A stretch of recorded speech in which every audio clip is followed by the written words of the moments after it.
जय माता दी। आज हम आपको दुर्गा सप्तशती जी का 7वां अध्याय सुनाने जा रहे हैं। 7वें अध्याय को शुरू करने से पहले आप सभी से एक छोटी सी विनती है कि दुर्गा सप्तशती जी के इस पवित्र पाठ को बीच में अधूरा छोड़कर ना जाएं। साथ ही कमेंट में सच्चे मन से जय माता दी का जयकारा जरूर लगाएं। 7वें अध्याय में आप चंड और मुंड वध के बारे में जानेंगे।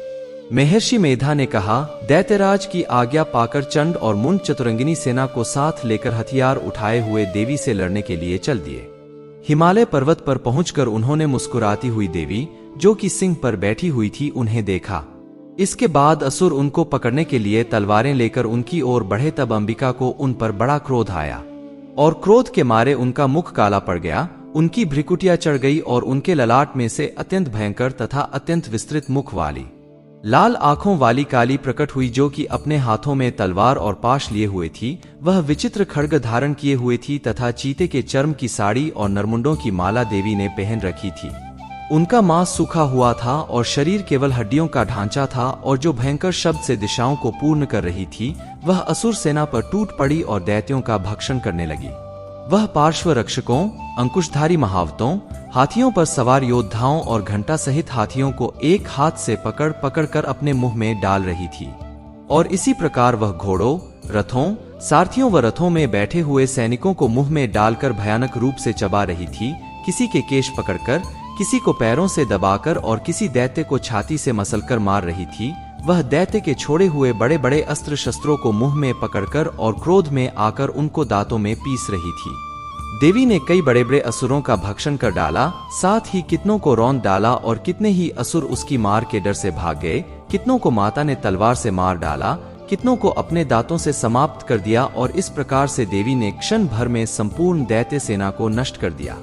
यह देखकर महापराक्रमी चंड काली देवी की ओर पलटा और मुंड ने भी देवी पर अपने भयानक बाणों की वर्षा आरंभ कर दी और अपने हजारों चक्र उस पर छोड़े। उस समय वह चमकते हुए बाण व चक्र देवी के मुख में प्रविष्ट होते हुए इस प्रकार दिख रहे थे, जैसे मानो बहुत से सूर्य मेघों की घटा में प्रविष्ट हो रहे हों। इसके पश्चात भयंकर हुंकार के साथ काली ने अत्यंत जोश में भरकर विकट अट्टहास किया। देवी का भयंकर मुख देखा नहीं जाता था। देवी के मुख से श्वेत दांतों की पंक्ति चमक रही थी। फिर देवी ने तलवार हाथ में लेकर हूं शब्द कहकर चंड के ऊपर आक्रमण किया और उसके केश पकड़कर उसका सिर काटकर अलग कर दिया। चंड को मरा हुआ देखकर मुंड देवी की ओर लपका, परंतु देवी ने क्रोध में उसे भी अपनी तलवार से यमलोक पहुंचा दिया।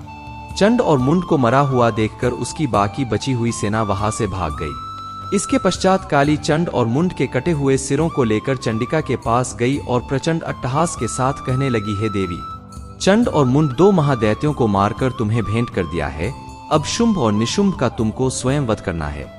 महर्षि मेधा ने कहा, वहां लाए हुए चंड और मुंड के सिरों को देखकर कल्याणकाई चंडी ने काली से मधुर वाणी में कहा, हे देवी, तुम चूंकि चंड और मुंड को मेरे पास लेकर आई हो, अतः संसार में चामुंडा के नाम से तुम्हारी ख्याति होगी। इस प्रकार दुर्गा सप्तशती जी का 7वां अध्याय समाप्त होता है।